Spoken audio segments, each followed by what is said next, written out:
I lost my wallet on a Tuesday evening. It slipped out of my pocket somewhere between the subway turnstiles and the seat I took at the back of the last train. I didn't notice until I got home and reached for it to order takeout.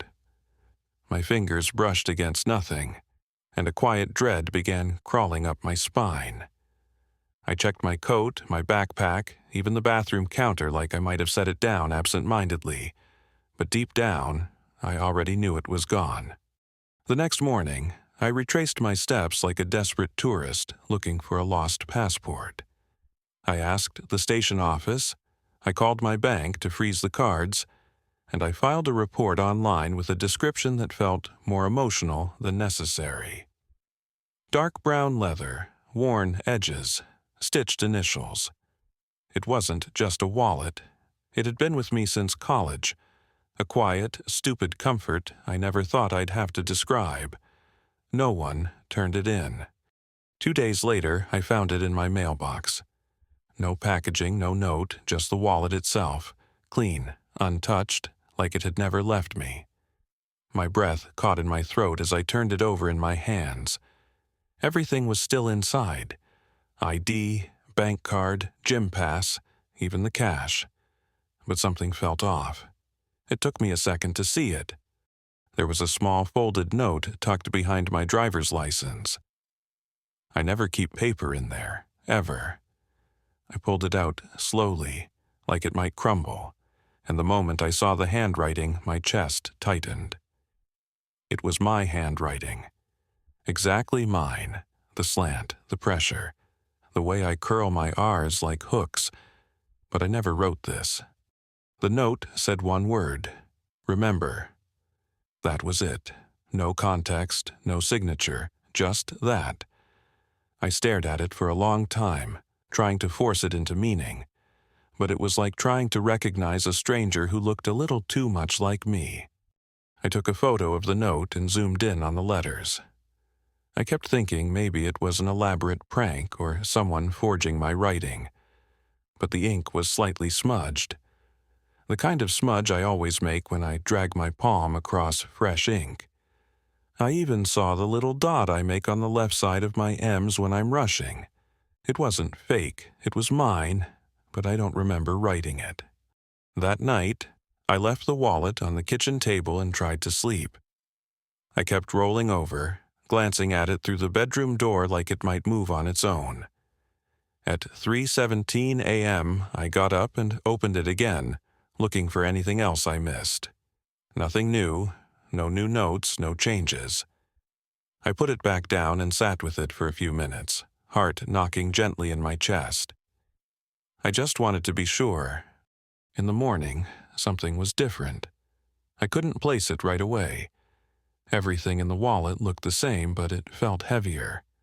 I checked each slot one by one, and then I noticed the photo. It was a picture of me and 2 friends at the beach, same one I've carried for years.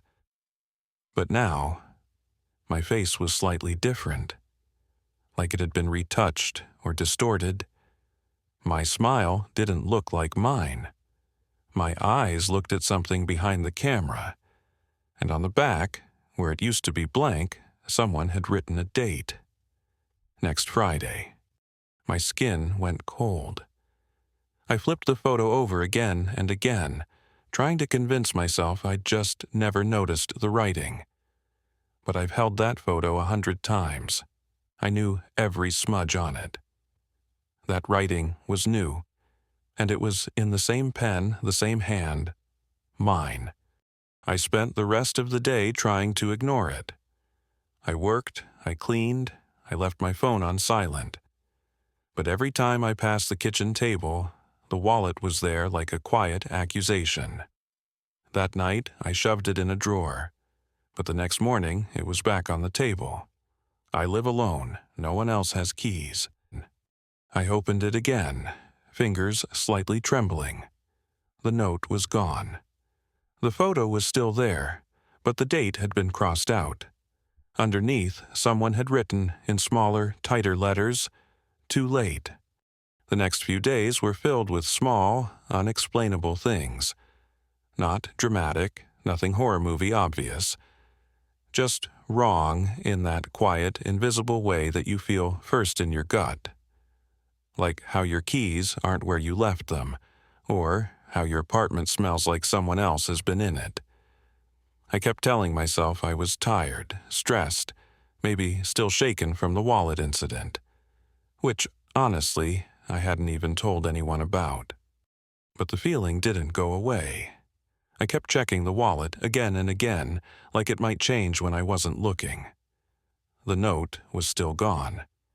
The photo still had the crossed-out date and those 2 words, "Too late." I tried to ignore it. I really did. Then on Monday I found the receipt. I was going through the wallet to find my bus pass and noticed a piece of paper that hadn't been there before.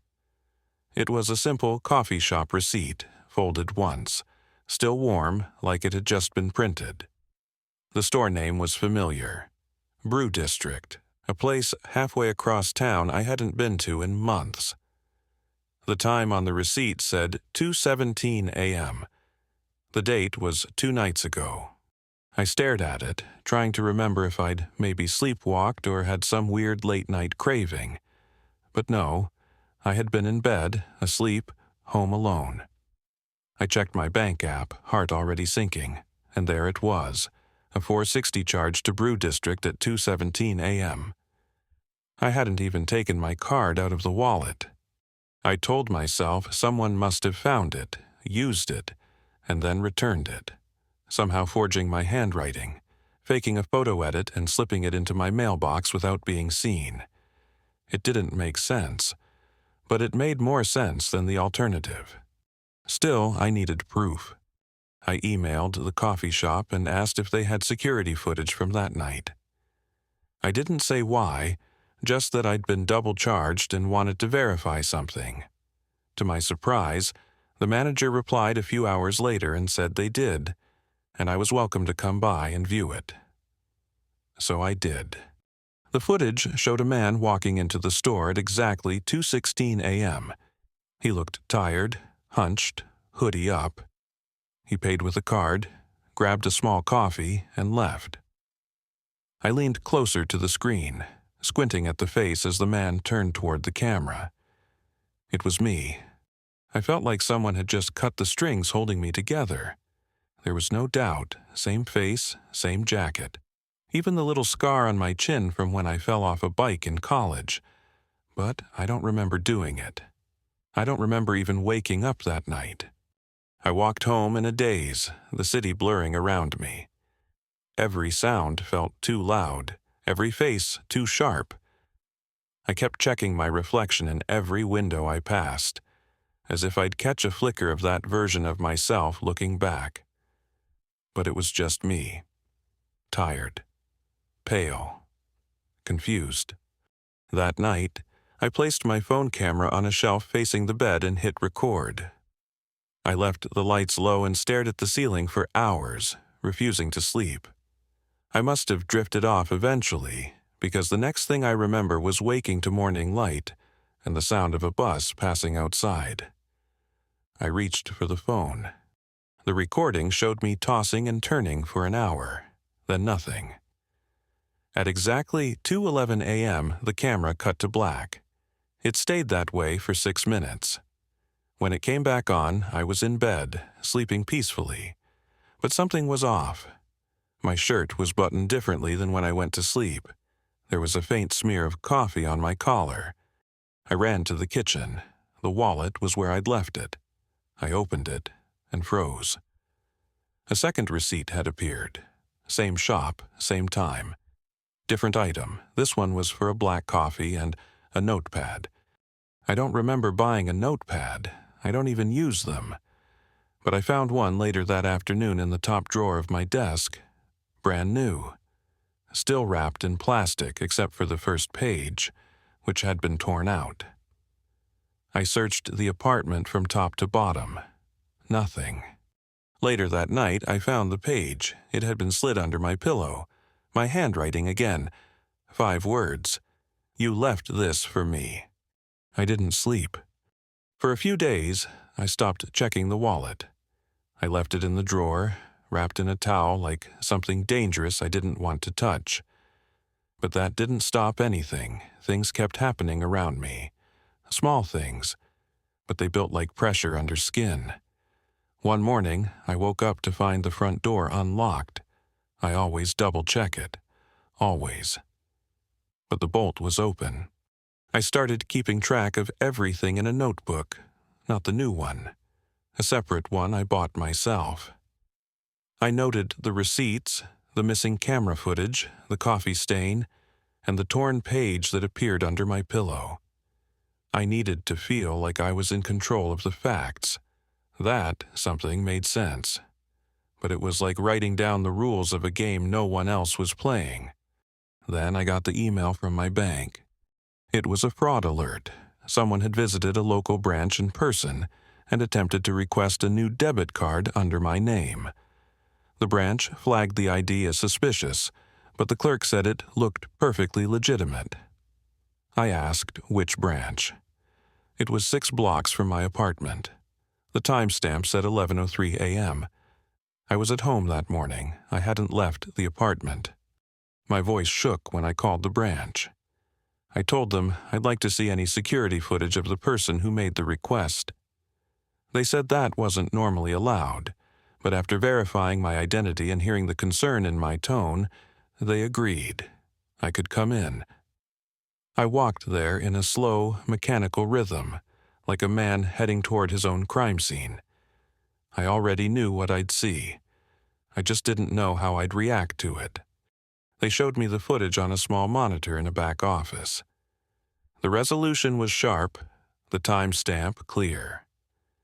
At 11:02 a.m., a man walked into the lobby, took a number, and waited for a teller. He was calm, polite, patient. And he looked exactly like me. Not a little, not similar features. It was me. The same jacket I had in the closet, the same haircut, the same shoes. I leaned forward until my nose was almost touching the screen. He turned toward the camera once, adjusting his sleeve, and there it was, the scar under his wrist from a childhood bike accident. My scar. I asked if he said anything strange. The teller shook her head. He was polite, she said. Kind of quiet, like someone who didn't want to draw attention. She paused, then added, but there was something off about his eyes, like he wasn't blinking. I walked home in silence. Every step felt like a choice I no longer controlled. I passed people on the street and wondered if any of them saw me twice that day. If this copy had taken my path, my habits. I started scanning windows, shadows, looking for that face. My own face. When I got home, I tore the apartment apart. I looked for cameras, bugs, anything to explain how this was happening. But all I found was dust, old mail, and the wallet. Still in the drawer, still waiting. I opened it again. The photo of me at the beach had changed, slightly. Now the 2 friends beside me were blurred, faces smudged, like someone had dragged an eraser across them. And the background, once full of sunlight and blue water, was gray, like it had been overcast or dying. There was a new receipt tucked inside. This one was from a bookstore downtown. I hadn't been there in years. The item was listed as Personal Archive X1. No price, just the date. Tomorrow. I didn't want to go. Every part of me said, burn the receipt, close the wallet, walk away. But I couldn't. I had to see what this version of me was doing, or buying, or preparing for. The next day, I went to the bookstore. It was small, quiet, the kind of place with creaky floors and handwritten signs. I showed the clerk the receipt. She blinked, confused, and said, "Oh, you were just here, like 10 minutes ago." My throat tightened. "What did I buy?" I asked. She pulled a small envelope from behind the counter. It was sealed, unmarked, but had my name written in the corner, my handwriting again. I took it home and sat with it for hours before I opened it. My hands shook. Inside was a single Polaroid photo. It was me, sleeping, in my own bed, taken from above. I didn't remember falling asleep the night that Polaroid was taken.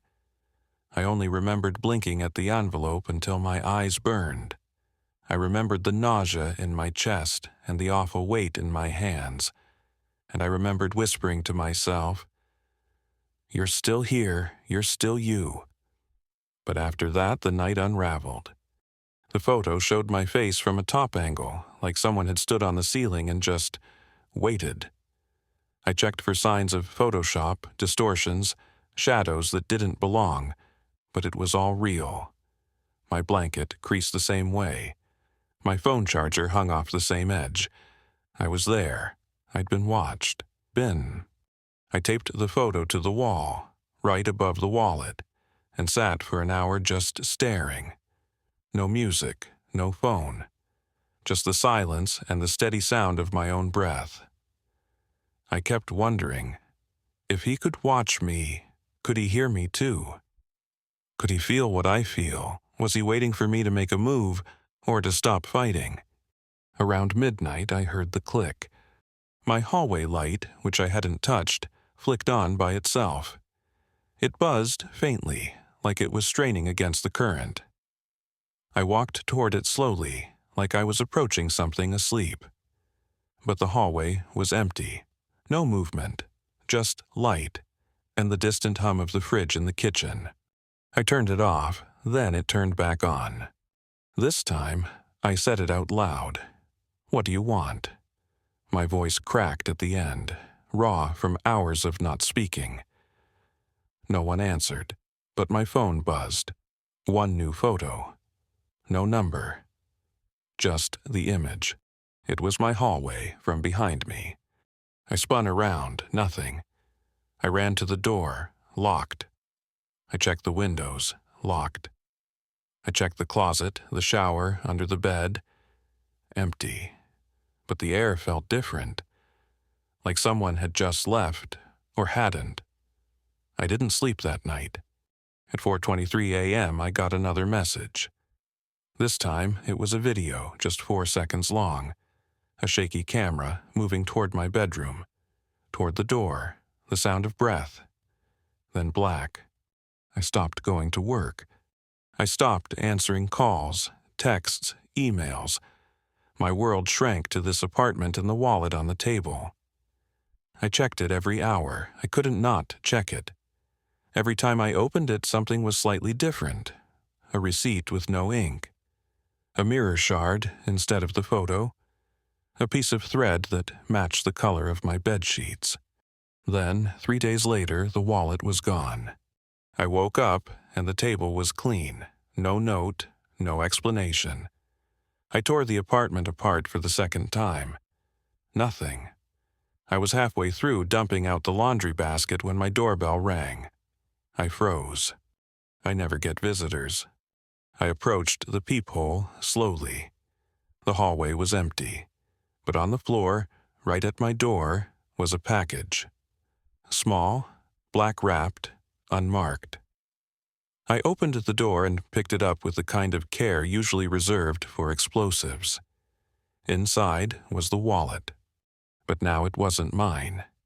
The ID had my face, but the wrong name. The receipts were from stores I'd never been to.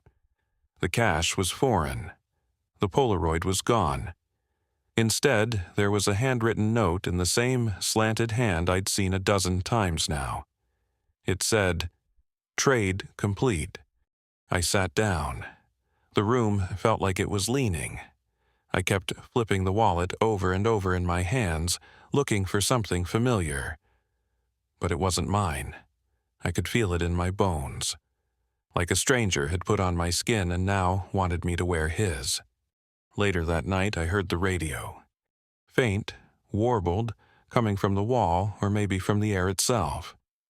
I don't own a radio, but I heard my voice, not a recording. It was live. I was speaking calmly, clearly. Don't worry, it's better this way. He needed a name. You didn't. And then silence. Now, I watch myself sometimes, through windows, through reflections. I see the other me walking to work, answering phones, buying coffee at 2:17 a.m. He smiles more, he laughs louder, he remembers things I don't. The old me is still watching, and I've learned to stop asking why.